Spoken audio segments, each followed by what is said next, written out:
ठीक है, तो अब थर्ड क्वेश्चन से शुरू करते हैं। ठीक है, क्या कह रहा है, verify Gauss divergence theorem for F over Q found by planes x is equals to plus minus one, y is equals to plus minus one, z is equals to plus minus one. ठीक है, तो बस limits change है, बाकी सारा same है। ठीक है, स्टेप वन क्या होगा, जो गिवन है वो लिख दो। स्टेप टू क्या होगा, जो लिमिट गिवन है वो लिख दो।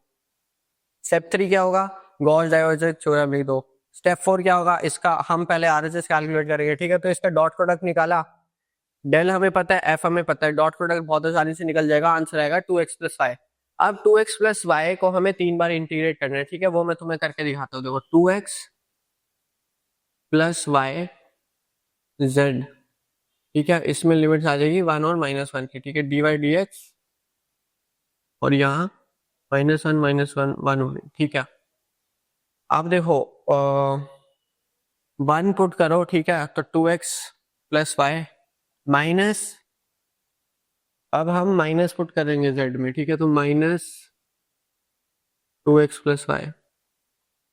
ठीक है, तो -1 -1 और 1। ठीक है, dy/dx। ठीक है, माइनस माइनस प्लस हो जाएगा, तो ये सब सीधा प्लस लिख दो। ठीक है, यानी कि 2x+y का ट्वाइस हो गया। ठीक है, अब हमें इसे y के रिस्पेक्ट में इंटीग्रेट करना है, तो y के रिस्पेक्ट में इसे इंटीग्रेट करेंगे तो ये हो जाएगा 2xy और ये हो जाएगा y² 2। ठीक है, लिमिट्स क्या डालेंगे, +1 और नीचे आएगा -1, -1 1 और ये आएगा dx। ठीक है, तो ये क्या हो जाएगा 2। ठीक है, मैं अच्छा पहले थोड़ा खोल के लिख देता हूँ, हो सकता है तुम्हें कंफ्यूजिंग लग रहा हो। 4xy + y²। ठीक है, इसमें हमें पुट करना है 1 और -1 और dx तो चल ही रहा है।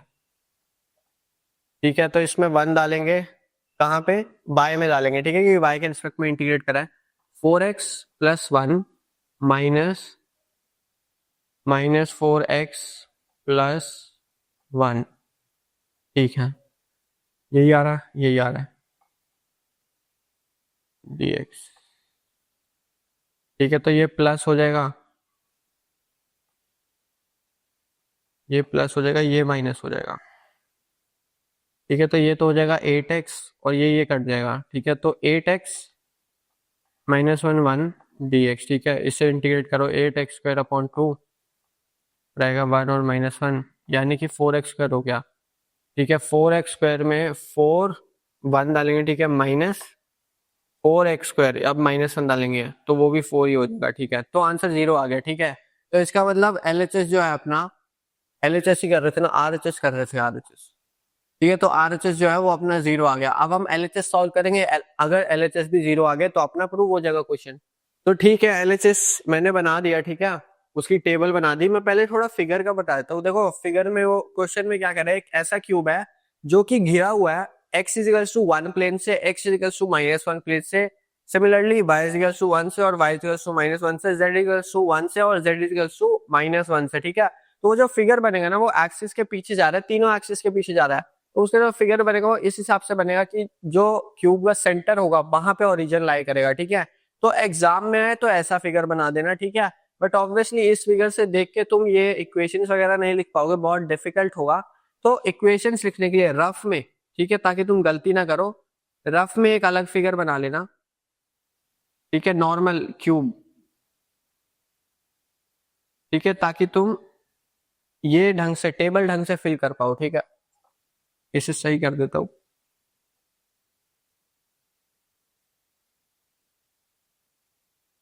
ठीक है, तो आगे सॉल्व करते हैं। ठीक है, फिल करते हैं। देखो फ्रंट बैक मैंने सरफेस ले लिए 6, फ्रंट बैक राइट लेफ्ट और टॉप बॉटम। देखो इसको ना इसको सॉल्व करने का एक शॉर्ट तरीका भी है, सिंपल। ये देखो भाई, देखो हमारे पास 6 ही इक्वेशन है। ठीक है, x equals to 1, x equals to -1, y equals to 1, y equals to -1, z equals to 1 और z इजिकल्स टू -1। तो तुम सीधा सेम सेम बस सीधा वो लिख लो। ठीक है, जैसे फॉर एग्जांपल, चलो थोड़ा सा और लॉजिकल हो जाते हैं। लेट्स से यहाँ पे मैंने x लिखा, यहाँ पे y लिखा और यहाँ पे z लिखा। ठीक है, तो जो फ्रंट फेस है, जो फ्रंट फेस है उसकी इक्वेशन होगी x इजिकल्स टू 1 वाली। ठीक है, हाँ, x इजिकल्स टू 1 वाली होगी, तो x इजिकल्स टू 1 लिख दो, बैक में x इजिकल्स टू -1 लिख दो। ठीक है, राइट की अगर हम बात करें तो y वाली चीज हम y एक्सिस यूज करते हैं, तो इसका मतलब y equals to 1, y equals to -1, और अब बचा क्या z, तो z equals to 1, z equals to -1, ठीक है। अब n कैप की बात करें तो देखो x पॉजिटिव की बात हो रही है, x पॉजिटिव की बात हो रही है तो i कैप लिख दो, माइनस की बात हो रही है तो माइनस i कैप लिख दो, पॉजिटिव y की बात हो रही है तो j कैप लिख दो, माइनस y की बात हो रही है तो माइनस j कैप लिख दो, z की बात हो रही है तो k कैप लिख दो, माइनस z की बात हो रही है तो माइनस k कैप लिख दो, ठीक है। f डॉट n पे जब हम आएंगे, ठीक है, ये तो हमें सॉल्व करना पड़ेगा। f डॉट n तो x स्क्वायर को हम i से करेंगे, ठीक है, तो x स्क्वायर लिख दो, माइनस x स्क्वायर लिख दो, फिर उसके बाद z लिख दो, माइनस z लिख दो, फिर yz लिख दो और माइनस yz लिख दो, ठीक है। इतनी जल्दी जल्दी फिल कर सकते हो तुम टेबल, अगर थोड़ा लॉजिक लगाओ, ठीक है। हर बार तुम्हें फिगर देख के हर एक चीज निकालने की जरूरत नहीं है, अब वैल्यूज निकालनी है, ठीक है, इसको बस यहाँ पे पुट करना है। तो ये हो जाएगा 1, ये हो जाएगा -1, ये हो जाएगा, ये z लिखा हुआ मैंने, j और j को, हाँ ठीक है सही लिखा है, ठीक है, तो 1 पुट, ये तो z ही रहेगा और ये भी माइनस z ही रहेगा, ठीक है, क्योंकि y की वैल्यू पुट करनी है ना, y का टर्म तो कोई है ही नहीं यहाँ पे। अगर हम देखेंगे तो y और y, ठीक है, तो ये हमने सॉल्व कर दिया। अब देखो ds की बात करते हैं, यहाँ पे x यूज हो रहा है यानी कि y और z बचा, तो dy dz लिख दो, यहाँ पे भी dy dz लिख दो, यहाँ पे y यूज हो रहा है तो dx dz लिख दो, dx dz लिख दो, यहाँ पे z यूज हो रहा है तो dx dy लिख दो, ठीक है। अब फिर हम यही सोचेंगे, देखो जब सेम ऑर्डर है तो इसका मतलब हम इकट्ठे इंटीग्रेट कर सकते हैं, जब इकट्ठे इंटीग्रेट कर सकते हैं तो देखते हैं कुछ ऐसा फॉर्म हो कि हमारी इंटीग्रेशन आसान हो गई। अगर हम s1 एंड s2 को टुगेदर ले ले तो क्या हो जाएगा, 1 प्लस -1, यानी कि ये तो 0 हो गया, ठीक है, तो बढ़िया, ये s1 और s2 तो अपना 0 आ गया। अब हम बात करते हैं s3 एंड s4 की, इसमें अगर हम देखें z माइनस z फिर से 0 हो गया, यानी कि ये भी 0 आ गया। अब हम बात करते हैं s5 एंड s6 की, इसमें क्या हो गया, y और y, इसमें 0 नहीं हुआ, ठीक है, तो इसमें 2y हो जाएगा, 2y और dx dy, ठीक है, लिमिट लगाते हैं, -1 1 -1 1, ठीक है। अब 2y को हमें x के रिस्पेक्ट में इंटीग्रेट करना है, यानी कि 2yx हो जाएगा और लिमिट आएगी 1 और -1 की, ठीक है,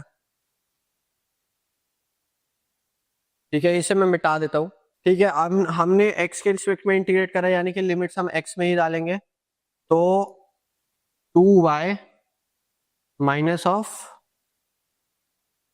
फिर से x में -1 डालेंगे अब हम, तो -2y हो जाएगा, ठीक है, dx और ये हो जाएगा -1 1, ठीक है, तो ये हो जाएगा 4y, ठीक है, 4y को हमें y के रिस्पेक्ट में इंटीग्रेट करना है, ठीक है, तो y² अपॉन 2 1 -1, तो यानी कि 2y², 1 और -1, तो 2 1 -2 फिर से 1, अच्छा ये भी 0 हो गया, ठीक है, तो यानी कि हमारा अब जो LHS आया, ठीक है, वो आ गया 0 + 0 + 0, यानी कि LHS 0 आ गया, जो कि RHS के इक्वल है, तो इसका मतलब हैंस वेरीफाइड, और इसी के साथ अपना गॉस डाइवर्जेंस थ्योरम हो गया खत्म।